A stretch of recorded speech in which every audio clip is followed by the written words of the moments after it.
باللہ السمیع العلیم من الشیطان اللعین الرجیم بسم اللہ الرحمن الرحیم الحمدللہ الاول بلا اول کانا قبلہ والآخر بالآخر یکون بعدہ الذی کثرت رؤیتہ ابصار الناظرین وعجزت الناطقین وہام الواصفین الذي ابتدا بقدرته خلق ابتداء واقترهم على مشیت اقترام ثم سلک بهم طریق ارادت وبعثهم على سبیل محبت والصلاة والسلام على الاول العدد وصاحب اللبد اسرته خیر الاسر وعطرته خیر العطر وشجرته خیر الشجر نبتت فی حرم وسکت فی کرم سیدنا ومولانا ابی القاسم المحمد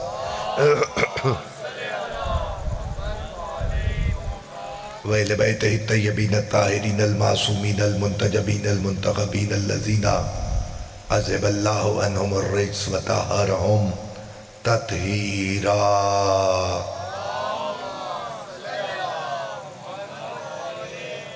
ولعنت الباقیۃ علی اعدائهم ومنکر فضائلهم وغاصب حقوقهم مجمعین من یوم ذرنہم لا یوم الدین اما بعد فقد قال اللہ سبحانہ وتعالی فی محکم کتاب الحکیم بسم اللہ الرحمن الرحیم ان اللہ اصطفیٰ علیکم وزادہ بسطة فی العلم والجسم صلوات سارے باوات بلند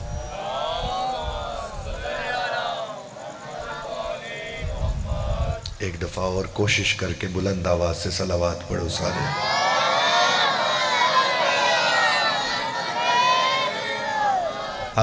آپ حضرات اس امام بارگاہ میں عشر محرم الحرام 1447 ہجری کے سلسلے کی تیسری تقریر سماعت فرما رہے ہیں بعنوان سیرت ابو الفضل العباس تذکرہ ہے اس شخصیت کا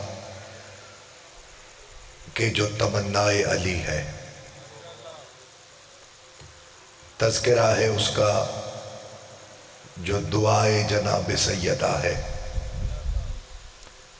آپ نے لفظ تمنا پہ غور کیا ہوتا تو مجھے غور طلب بات یہی لگی کہ میں آگے بڑھ جاتا مجھے رکنا پڑا تھا کہ یہ بات سمجھا سکوں کہ کس کی تمنا ہے عباس تمنا ہے علی کی کہ علی کہہ رہے ہیں خدا مجھے ایک ایسا بیٹا عطا کر جو میری تصویر ہو جو میری تصویر ہو ایسا بیٹا عطا کر تمنا علی کرے تمنا کہ بیٹا عباس جیسا ہو جملہ کہنے کی اجازت ہے حسن و حسین کی موجودگی میں علی جس بیٹے کی تمنا کرے اسے عباس کہتے ہیں یہ حق ہے جیسے آپ بولے ہو مولا سلامت رکھے شاد و آباد رہو حسن و حسین جیسے بیٹوں کی موجودگی میں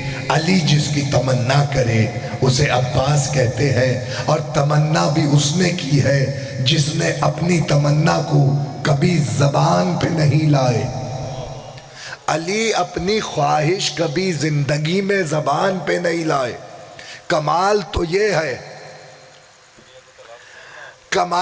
یہ ہے کہ علی اپنی خواہش کبھی زبان پہ نہ لائے اور اس علی کی زبان پہ خواہش ہو کہ اللہ ایک بیٹا عطا کرے تو اس بیٹے کی سعادت کیا ہوگی کہ جسے علی مانگ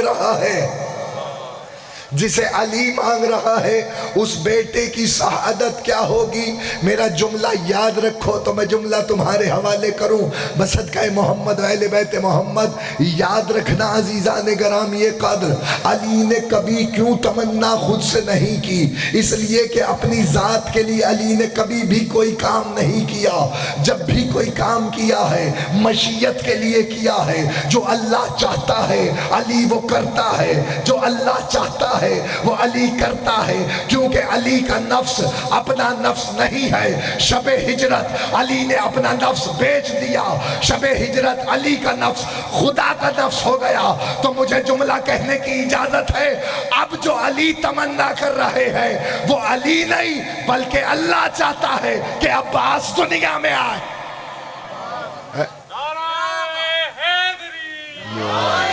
سلامت رہو، شاد و آباد رہو۔ صلوات بھی اسی طرح تلاوت فرماؤ محمد۔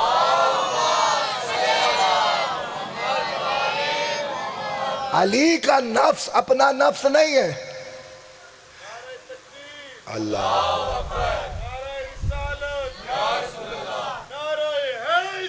یا سلامت رہیے۔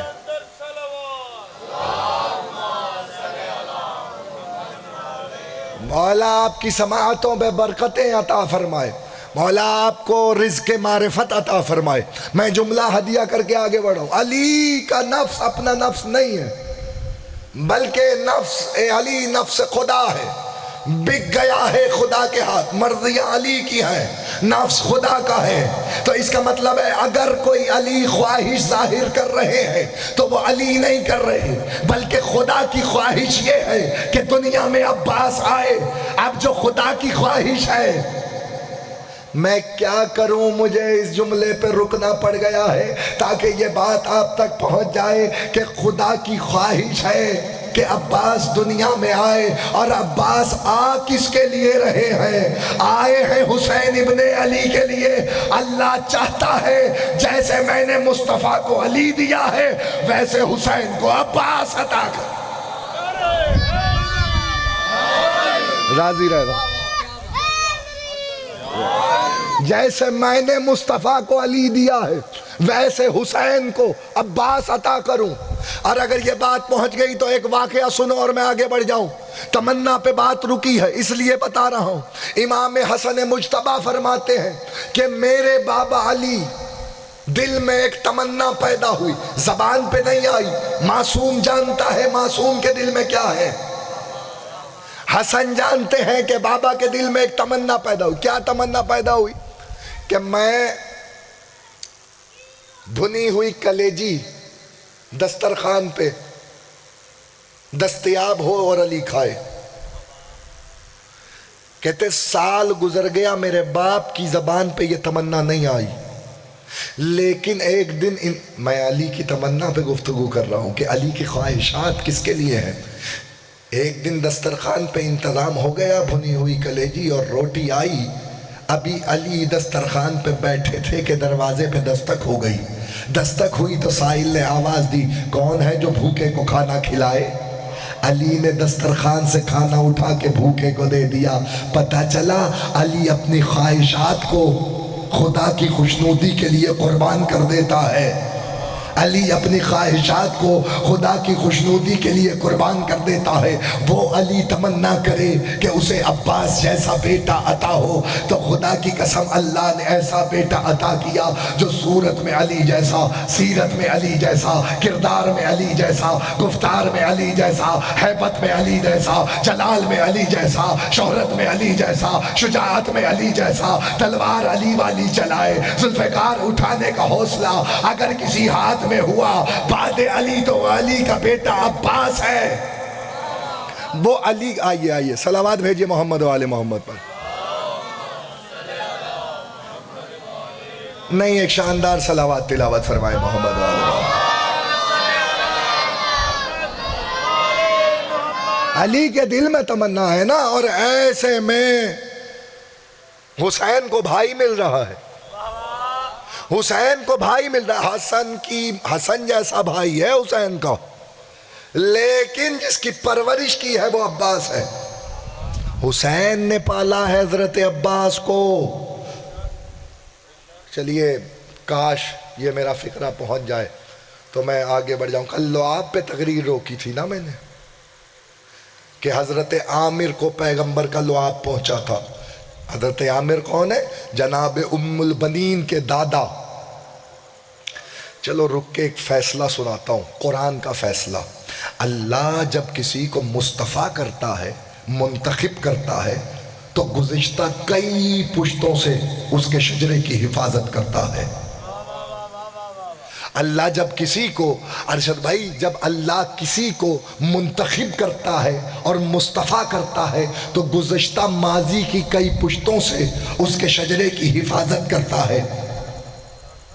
جیسے قرآن میں حضرت عیسیٰ کی مصطفیت کے بارے میں گفتگو ہے، اور کل جو احباب تشریف فرما تھے میں مسلسل ہو رہا ہوں کہ اللہ نے دو لفظ قرآن میں رکھے، عیسیٰ کو اس لیے مصطفیٰ نہیں قرار دیا کہ وہ نبی ہے، اس لیے مصطفیٰ نہیں بنایا کہ صاحب شریعت ہے، اس لیے مصطفیٰ نہیں بنایا صاحب کتاب ہے۔ کیوں مصطفیٰ بنایا؟ مصطفیٰ اس لیے بنایا یکلم الناس فی المہد و کہلا، مصطفیٰ اس لیے بنا رہے ہیں کہ یہ گہوارے میں بولے گا، گہوارے میں ماں کی عصمت کی گواہی دے گا، اس لیے مصطفیٰ ہے۔ گہوارے میں گواہی دے تو سمجھ میں آتی ہے کہ مصطفیت ہے، لیکن یہ جو پختگی کی عمر میں بولے گا، یہ کب بولے گا؟ یہ کب بولے گا؟ اچھا، حیرانی مجھے اس بات پہ ہوتی ہے، تعجب والی بات تو یہ ہے، اگر بچہ جھولے کا بولے، جھولے کا بچہ بولے تو تعجب ہے نا کہ بھئی تعجب والی بات ہے، جھولے کا بچہ بولتا نہیں۔ لیکن جب سن بلوغ سے بچہ بڑھ گیا اور لڑک پن کو بھی عبور کر گیا اور پختگی کی عمر میں آ گیا تو اس وقت بولا تو کیا بولا؟ اس میں ایسا کمال ہے کہ اللہ کہہ رہا ہے ہم مصطفیٰ اس لیے کر رہے ہیں کہ یہ پختگی کی عمر میں بولے گا۔ خدا کی قسم کمال ہے، نہ کمال ہوتا تو اللہ قرآن میں آیت نہ رکھتا۔ اللہ قرآن میں آیت رکھ کے بتا رہا ہے، میں جملہ آپ کے حوالے کر رہا ہوں، اللہ قرآن میں آیت رکھ کے بتا رہا ہے کہ جب گہوارے میں بولے گا تو ماں کی عصمت کی گواہی دے گا، لیکن جب پختگی کی عمر میں بولے گا تو فاطمہ کے بیٹے کی گواہی دے گا۔ اس لیے ہم اسے مصطفیٰ بنا رہے ہیں کہ یہ مہدی کی گواہی دے گا۔ اب پتا چلا مصطفیٰ وہ ہوتا ہے جو گواہی دیتا ہے، مصطفیٰ وہ ہوتا ہے جو گواہی دیتا ہے۔ عیسیٰ مصطفیٰ ہو مہدی کی گواہی دینے پر، عباس وزیر حسین ہو کہ مصطفیٰ نہ ہو۔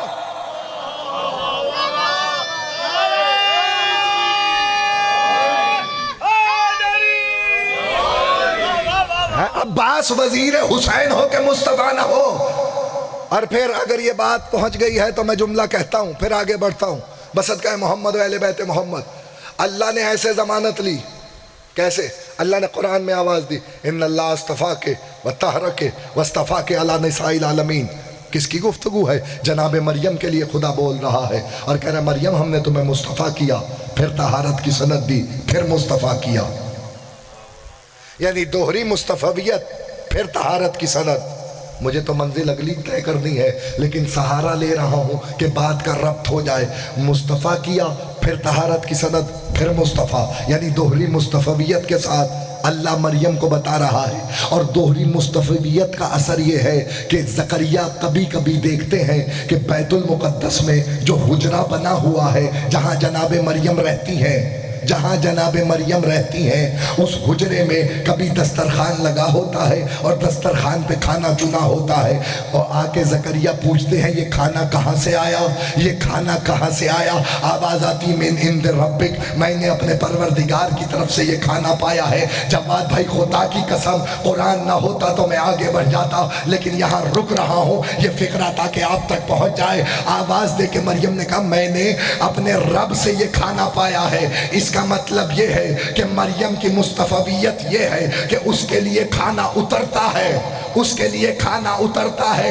عیسیٰ کی ماں کی مصطفیت تو یہ ہے کہ اس کے لیے کھانا اترے، لیکن مصطفیٰ ہے کائنات کے لیے مصطفیٰ، 18,000 عالمین کے لیے مصطفیٰ، اور فاطمہ کے لیے مصطفیٰ کہے فاطمہ بضعۃ منی، فاطمہ میرا جزو ہے، تو رسول کا بھی جزو فاطمہ، مصطفیٰ کا بھی جزو فاطمہ، محمد کا بھی جزو فاطمہ۔ فرق کیا ہے؟ عیسیٰ کی ماں کے لیے کھانا اترتا ہے، فاطمہ کی مصطفیت کے لیے اللہ نے یہ کہا کہ فاطمہ تو عیسیٰ کی ماں سے افضل ہے، اس کے لیے کھانا اتر رہا ہے، تیرے ہاتھ کا پکا عرش پہ جائے گا۔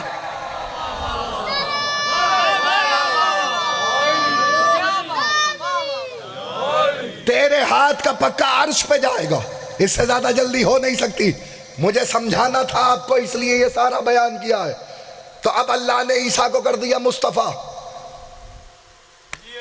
اللہ نے عیسیٰ کو کر دیا مصطفیٰ، عیسیٰ ہوئے مصطفیٰ، تو اللہ نے اعجاز دے دیا۔ کیا اعجاز دیا؟ رکا ہوں میں جہاں تقریر کو روکا حضرت ابوالفضل عباس پہ، تمنا پہ واپس آنا، بصدقہ محمد و اہل بیت محمد۔ لیکن یہ تجزیات ہیں سوانے حضرت عباس کے کہ قرآن کا سہارا، اس سے اچھی کیا بات ہو کہ میں قرآن کے سہارے سے آپ کو حضرت عباس سناؤں، قرآن کا سہارا لے کے حضرت عباس سناؤں، اس سے اچھا کیا ہو سکتا ہے؟ آپ کے ہاتھ اٹھ جانا میرے لیے باعث عزت ہے، میرا جملہ یاد رکھنا، اس سے زیادہ جلدی ہو نہیں سکتی جتنا میں نے جلدی سفر طے کیا ہے۔ قرآن نے آواز دی، انی اخلق من الطین کہیۃ الطیر فانفخوا فیہ فیکون طیرا باذن اللہ۔ اے عیسیٰ، اے عیسیٰ، اللہ کہہ رہا ہے اے عیسیٰ خلق کر پرندے، اے عیسیٰ خلق کر پرندے۔ اس کا مطلب خالق خود عیسیٰ کو خالق کہہ رہا ہے۔ نہیں سمجھ میں آئی بات؟ اللہ قرآن میں عیسیٰ کو کہہ رہا ہے خلق کر۔ جسے مصطفیٰ بناتا ہے اسے خلقت کا اختیار بھی دیتا ہے۔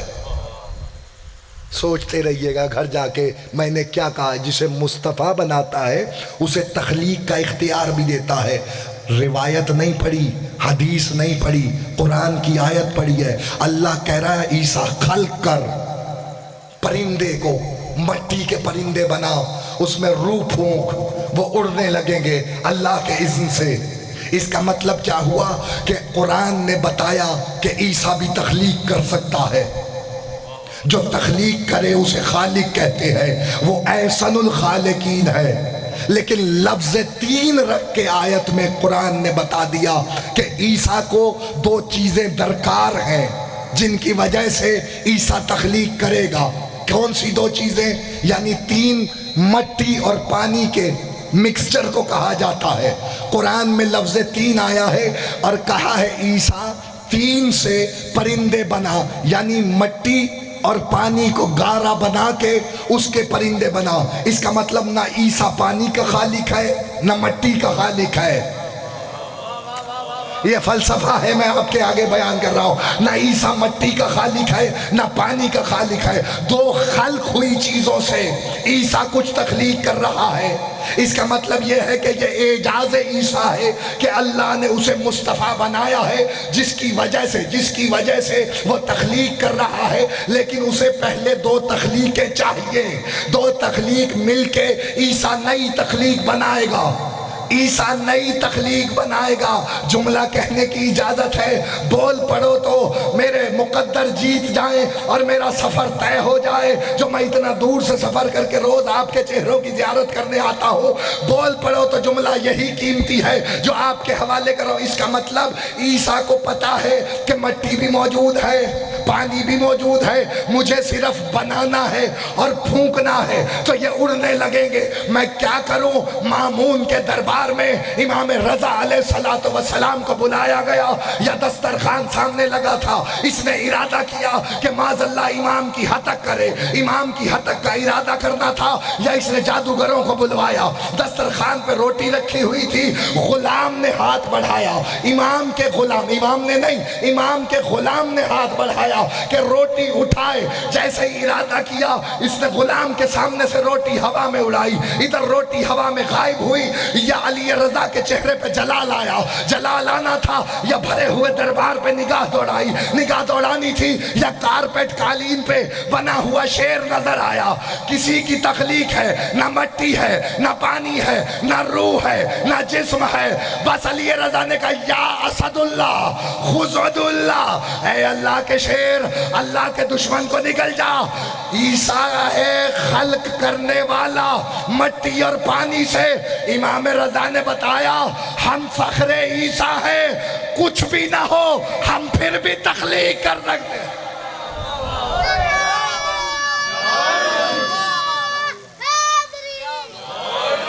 امام رضا علیہ السلام یعنی نہ روح ہے نہ جسم ہے، نہ بال ہے نہ کھال ہے، نہ گوشت ہے نہ پوست ہے، نہ ہڈیاں ہیں۔ اشارہ کیا وہ مجسم ہو گیا۔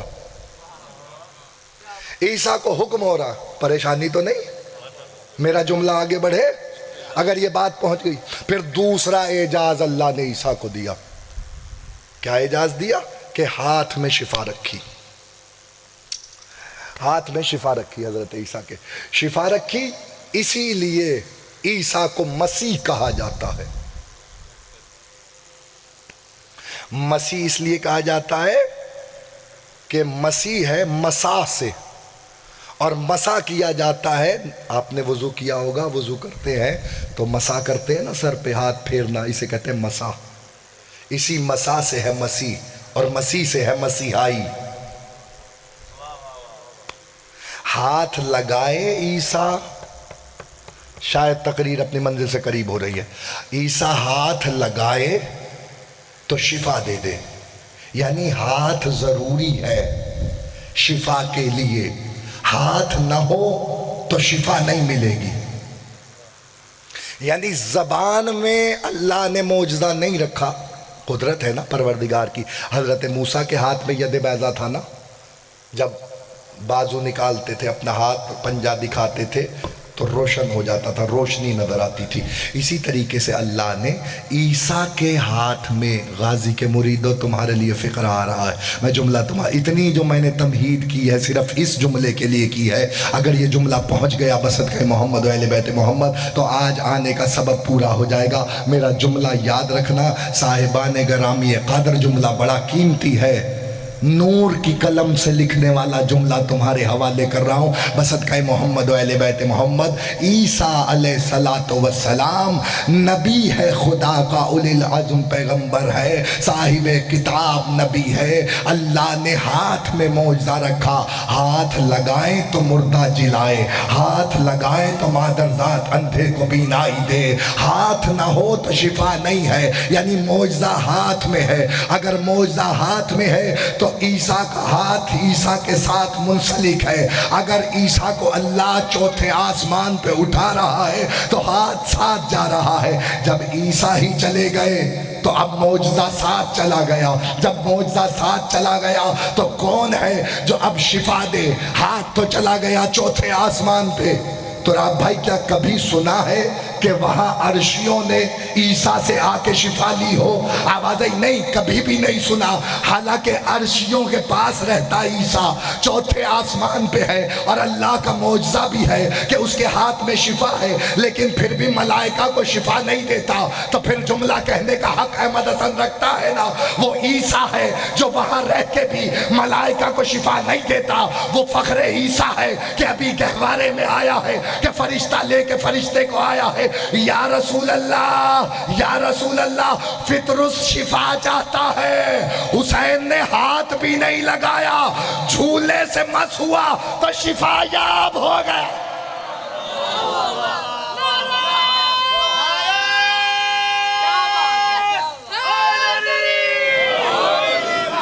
حسین ابن علی نے ہاتھ بھی نہیں لگایا اور شفا یاب ہو گیا۔ وہاں والوں کو شفا دی حسین نے، تو وزیر کیسا ہونا چاہیے؟ میرا جملہ یاد رکھنا، تقریر تمام ہو گئی آج کی حد تک۔ بصدقہ محمد و اہل بیت محمد، اتنی بھی جلدی نہیں، میں دیکھ رہا ہوں، صلوات پڑھے محمد و اہل محمد پر۔ نہیں، شاندار صلوات تلاوت فرماؤ محمد۔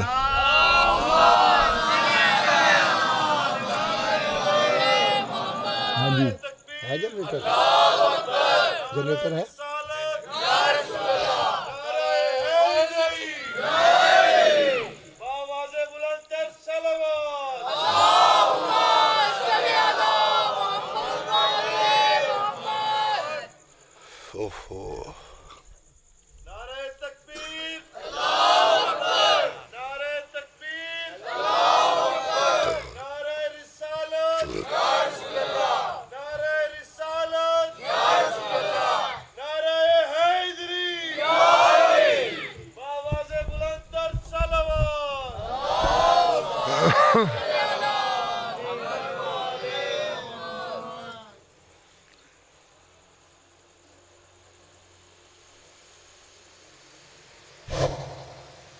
روشنی جلے گی؟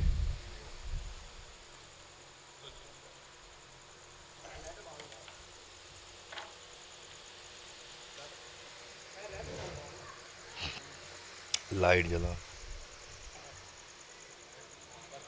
صلوات بھیجے محمد والے محمد پر. ماشاءاللہ ماشاءاللہ. بالکل بس قریب لے آیا ہوں آپ کو, زیادہ زحمت نہیں ہے. تو وزیر کیسا ہونا چاہیے؟ وزیر کے لیے عجب معجزہ ہوا کہ وہ فخر عیسیٰ کا وزیر ہے. توجہ, وہ فخر عیسیٰ کا وزیر ہے اور مصطفیٰ بندوں کا مصطفیٰ ہے. مصطفیٰ بندوں کا مصطفیٰ ہے. 14 اللہ کے مصطفیٰ ہیں, 14 کا مصطفیٰ عباس ہے. مصطفیٰ کہتے ہیں چنے ہوئے کو. 14 اللہ کے چنے ہوئے ہیں, 14 کا چنا ہوا عباس ہے. اگر یہ بات پہنچ گئی تو جملہ کہنے کا حق احمد حسن زیدی رکھتا ہے. تو پھر یہ بات یاد رکھنا اور دلوں میں سنبھال کے رکھنا, عقیدے کی حفاظت کے لیے یہ بات یاد رکھنا کہ عباس کا ہاتھ کاٹ کے دنیا یہ سمجھ رہی تھی کہ شاید ہم نے غازی کے ہاتھ سے فرات کو چھین لیا ہے. تم فرات چھیننے کی بات کر رہے ہو, اللہ نے غازی کے ہاتھ کو اتنا بلند کروایا کہ جدا ہو جانے کے بعد بھی جسے شفا چاہیے علم پہ آ جائے, جسے شفا چاہیے علم پہ آ جائے, جسے اولاد چاہیے علم پہ آ.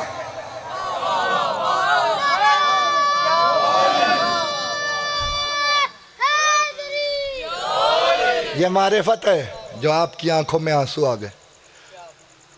آج تقریر یہاں روک رہا ہوں ایک فقرے پر, کل سے یہیں سے مسلسل ہو جاؤں گا. 4 طاقتیں امام حسین کے پاس تھیں, 4 طاقتیں جنہیں امام نے تقسیم کیا. پہلی طاقت عبداللہ ابن جعفر طیار, انہیں کہا کہ آپ پہ لازم ہے کہ آپ مکے میں ٹھہریں. بہت بہادر ہیں جناب زینب کے شوہر عبداللہ ابن جعفر طیار.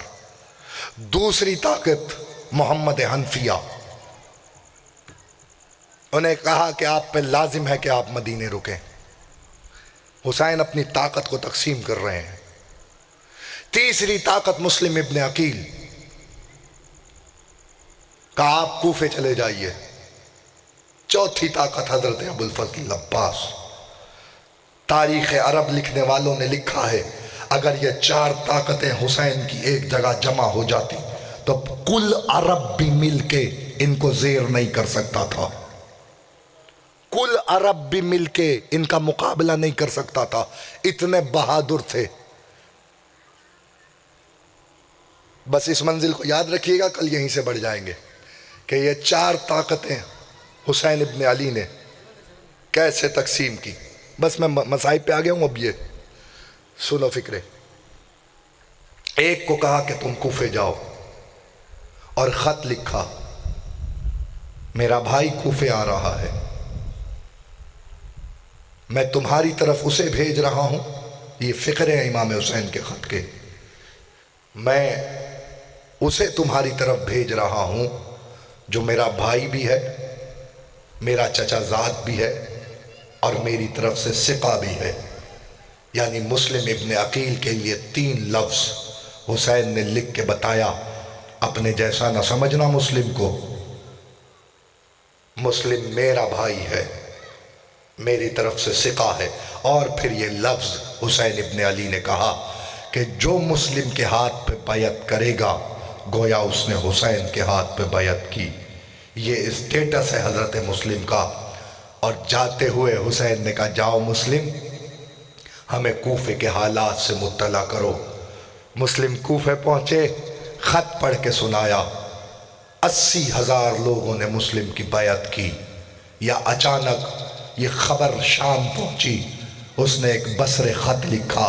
جیسے ہی خط بصرے پہنچا ابن زیاد ملعون کو, اسے کہا کہ بصرے کی گورنری بھائی کے حوالے کر اور جا کے خود کوفے کا چارج سنبھال.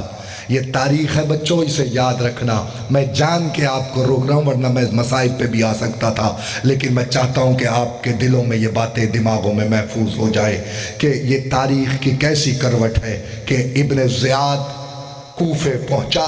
جب کوفے آیا تو اس نے پہلا اعلان یہ کیا کہ جو مسلم کو اپنے گھر میں جگہ دے گا اس کے گھر کو جلا دیا جائے گا, اس کے بچوں کو قتل کر دیا جائے گا, اس کی ناموس تاراج کر دی جائے گی.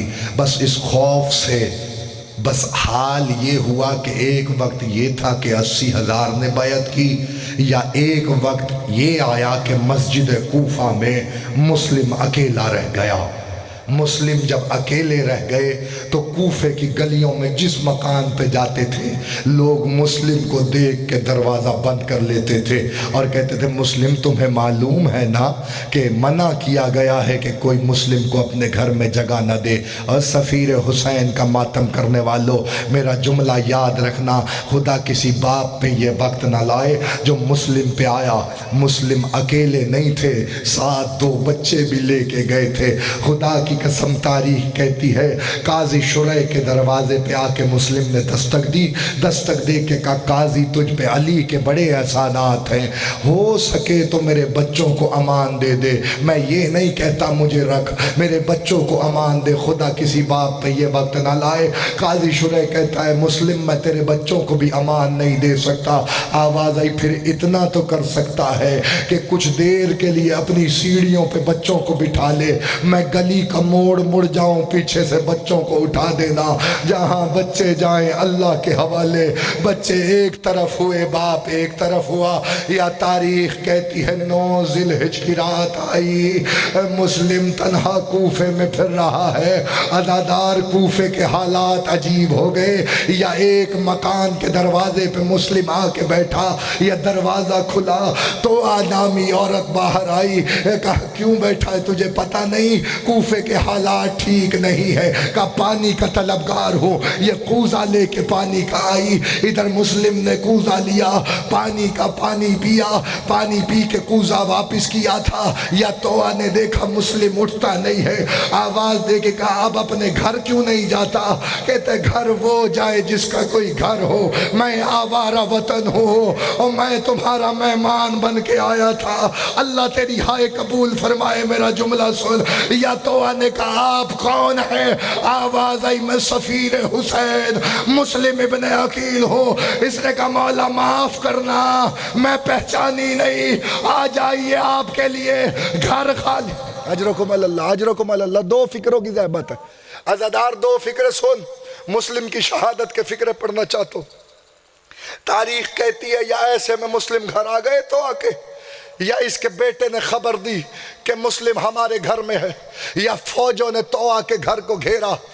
گلیوں میں گھوڑوں کے دوڑنے کی آواز میں نے مجلس ختم ہوتی دیکھی ہے ان فکروں پہ، خدا کی قسم میں یہ فکرہ تمہارے دل کے لیے پڑھ رہا ہوں۔ عزادار کا دل بڑا نازک ہوتا ہے۔ ارشد بھائی خدا کی قسم کھا کے کہتا ہوں، یا کوفے کی گلیوں میں گھوڑوں کے دوڑنے کی آواز آئی، یا تلواروں کی جھنکار آئی، یا مسلم نے آواز دی اِنَّ لِلَّهِ وَإِنَّا إِلَيْهِ رَاجِعُونَ، سر پہ خود رکھا، زرہ لگائی، تلوار کھینچی، یا تو آگے بڑھی۔ مولا کہاں کا ارادہ ہے؟ آواز آئی تو تیری گلیوں میں فوجیں آ گئی ہیں۔ سنا تھا کہتی ہے مولا جب تک میں زندہ ہوں آپ میرے مہمان ہیں۔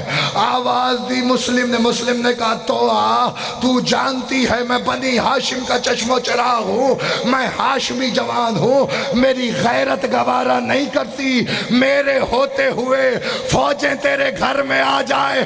میں ہاتھ باندھ کے کہوں گا مولا مسلم آج کنیز کے گھر فوجیں آنا گوارا نہیں ہے، ہائے شام غریبہ زینب کے خیمے کو چاروں طرف سے آگ جلا۔ اجرکم اللہ، اجرکم اللہ، اجرکم اللہ۔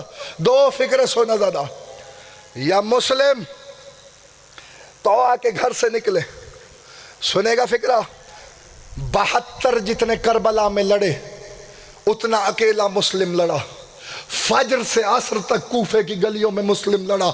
یا عالم یہ ہو گیا کہ آگ لگا کے کپڑوں کو مسلم پہ پھینکا گیا، یا فوج پہ فوج بلائی گئی۔ اور مسلم کا عالم یہ ہے کہ جس کی کمر کے پٹکے میں ہاتھ ڈالتے ہیں اسے چھت پہ پھینک دیتے ہیں، کسی کو تلوار سے روکتے ہیں، کسی کو ہاتھ سے روکتے ہیں۔ عزادار مقتل کہتا ہے مسلم جوش شجاعت میں آگے بڑھ رہا تھا، یا تاریخ کہتی ہے فوج کے دستے پہ دستے آ رہے تھے۔ ابن زیاد نے کہا ایک مسلم کو گرفتار کرنا کرنا ہے, اتنی فوج کیوں چاہیے؟ آواز آئی تو نے کوفے کے بنی بکال سے لڑنے نہیں بھیجا, یہ بنی ہاشم کا شیر ہے, علی کا داماد ہے, یہ ایسے زیر نہ ہوگا. لائنوں نے ایک گھڑا بنایا, گڑھا بنا کے اسے پتوں سے ڈھانپا, یا مسلم آگے بڑھا داد شجاعت میں, یا لشکر پیچھے ہٹا, لشکر نے رستہ دیا, مسلم گڑھے میں آیا, مشقیں کسی گئی, دربار میں لایا گیا. سنے گا فکرہ عزادار, تیرے لیے فکرہ پڑھ رہا ہوں, دامن وقت میں گنجائش نہیں ہے لیکن جملہ سن لے. 11 محرم کو جب قافلہ چلا اور 12 کو دربار کوفہ میں پہنچا, حالت یہ ہے امام سجاد کی, سر جھکا ہوا ہے, گردن جھکی ہوئی ہے, ہاتھوں میں ہتھکڑیاں, پیروں میں بیڑیاں. ایک شخص اٹھا, اس نے اٹھ کے کہا ابھی کچھ دن گزرے ہیں, آپ کے چچا اسی دربار میں آئے تھے, کسی کو ڈانٹ دیتے تھے, کسی کو تھپڑ مارتے تھے, لیکن آپ کی گردن نہیں اٹھتی. کہتے نارلا, میرا چچا اکیلا آیا تھا, میں ماں بہنوں کے ساتھ بے مکنا و چادر, علی کی بیٹیاں. اجر کو والا ایک روایت کا فکرہ سن, شہادت پڑھتا ہوں, اللہ تمہاری ہائے قبول فرمائے. بہادری نہیں ہوتی معصوم کے مصائب پہ خاموش بیٹھنا, ہائے تیرے بس میں ہے, جو ہائے بھی نہیں کر سکتا وہ حسین کا کچھ نہیں لگتا. میرا جملہ یاد رکھ عزادار, تاریخ کا فکرہ یہ ہے, یا مسلم کو ایک شخص نے آگے بڑھ کے کہا امیر کو سلام کر مسلم. آواز مال الامیر سوال حسین, میرا کوئی امیر نہیں سوائے حسین کے. زہرا نے کہا مسلم, آج بھرے ہوئے دربار میں تو نے میرے بیٹے کو امیر کہا ہے, کل تو صحیح قیامت تک تجھے امیر مسلم کہہ کے پکارا جائے گا. یا ابن زیاد نے حکم دیا مسلم کو دارالامارہ کی چھت پہ لے جاؤ اور سر تن سے جدا کر دو. یا دارالامارہ کی چھت پہ مسلم آئے, یا تاریخ کے مسلم نے دیکھا کوفے کے بازار میں بڑی بھیڑ ہے, میں پتا ہے نا شب عید ہے, 9 ذی الحجہ کا واقعہ ہے, صبح عید ہونی تھی. مسلم نے دیکھا بازار میں بھیڑ ہے, کہنے لگے کوفے والوں میں اکیلا نہیں آیا تھا, میرے بچے میرے ساتھ آئے تھے, اگر انہیں پانا تو قبر رسول تک پہنچا دینا. ہو گئی مجلس, آخری جملہ سن. یا اس وقت حسین منزل زبالہ پہ موجود تھے, کرسی پہ بیٹھے ہوئے تھے, یا اچانک حسین کی حالت غیر ہوئی, آنکھوں سے آنسو آئے. یا عباس نے کہا مولا میری موجودگی میں کس نے رلایا؟ آواز ہے عباس ذرا 2 انگلیوں کے درمیان دیکھ, میرا سفیر تنہا رہ گیا ہے. یا عباس نے دیکھا دارالامارہ کی چھت ہے, مسلم کے ہاتھ بندھے ہوئے ہیں, بکر بن حمران نے تلوار اٹھائی. آواز ہے مولا مجھے اجازت دے, میں بھائی کا سر گود میں لوں. آواز ہے عباس نہ گھبرا, ذرا زمین پہ دے. اب جو دیکھا سیاہ برقے والی بی بی رو رو کے کہہ رہی تھی آجا میرا مسلم. اللہ لعنت اللہ علی قوم الظالمین.